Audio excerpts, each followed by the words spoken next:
Bezos giveth, Bezos taxeth away, the rise of dark stores. The retail landscape is undergoing a seismic shift. Amazon. Love it or hate it, we've all clicked buy now at 2 in the morning wearing pajamas. The convenience is undeniable. But this convenience comes at a cost. The ease of online shopping is reshaping our cities and towns. Remember bustling shopping malls? They're looking more like ghost towns. Blame Amazon. The once vibrant centers of community and commerce are fading. As online shopping skyrockets, brick-and-mortar stores struggle. The shift to digital is leaving physical stores in the dust. Some close, leaving behind giant, empty buildings. These spaces, once filled with shoppers, now stand silent and unused. These aren't just empty buildings, they're dark stores, retail spaces transformed into mini distribution centers for online orders. They operate behind closed doors, unseen by the public. These dark stores are changing the retail landscape, and not in a good way. They represent a shift from public retail spaces to hidden private operations. They're also causing a major headache when it comes to property taxes.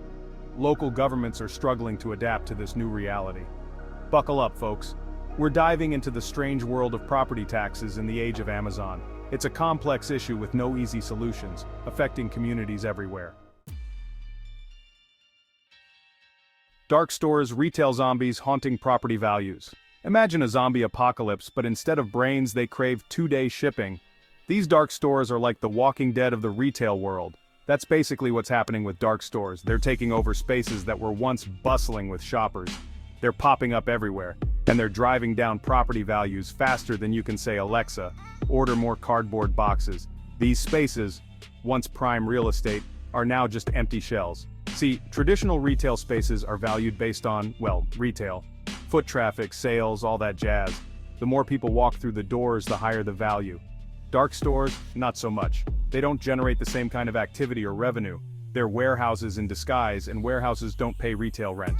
They're optimized for storage and logistics, not for attracting customers. This creates a problem for property taxes. Local governments rely on property taxes to fund services. When a big box store becomes a dark store, its value should theoretically plummet. But the tax assessments don't always catch up right away.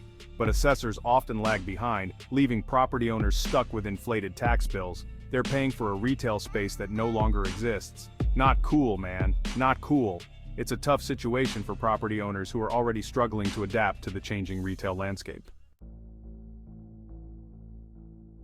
Empty shelves, emptier pockets, vacancies, and property taxes. Let's talk about vacant retail spaces. Remember those ghost town malls?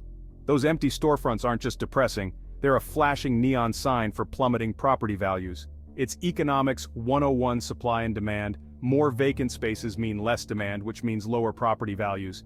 And lower property values should mean lower property taxes, right? Well, in theory, yes. But here's the catch: property tax assessments often lag behind market trends, so even though your once thriving retail space is now emptier than a politician's promise, you could still be stuck paying taxes based on its glory days. And that, my friends, is a real kick in the economy-sized package of pain.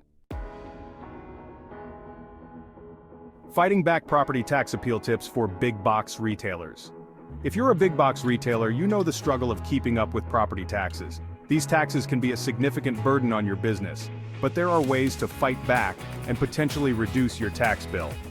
Listen up, big box retailers. The retail landscape is changing rapidly, and you need to stay ahead of the curve.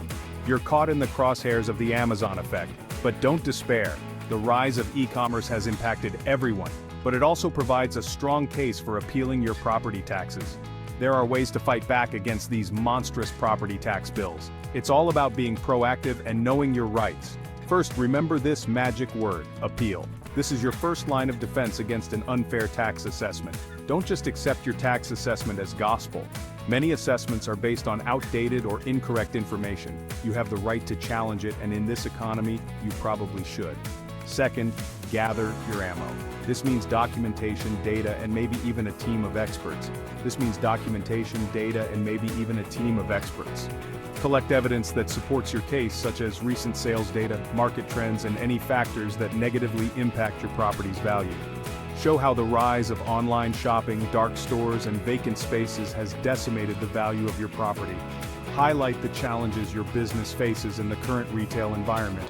Think of it like an episode of Law and Order, but instead of solving a murder, you're preventing financial homicide by property taxes. Arm yourself with the right information and support, and you can make a compelling case to reduce your property tax burden.